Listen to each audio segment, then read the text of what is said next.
من مهتابم، همراه کاکو دوبای اومدیم ایلوژن سیتی. در واقع یه موزه‌ای هستش که با تخیلات و خطای دید و حتی برای گرفتن عکس در واقع شما چیزای بسیار جالب می‌بینید. مثلا اینجا ببینید الان این عصا از اینجا رد شد. خب این الان ببینید یه شطرنج معمولیه ولی بیا پایین، بیا بیا بیا بیا بیا. او مای گاد.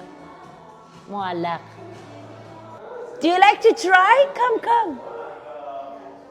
قسمتی از غذا شدم الان. اوکی حالا جامون عوض کنیم. Keep it. We change the place. واه. بیا بریم. های بچه. در صورتی که مثل یه تصویر دو بعدیه ولی داره با تو میچرخه. به این میگن اتاق تاریک که همه چی اینجا بی نهایته. بیاین پشت سر من.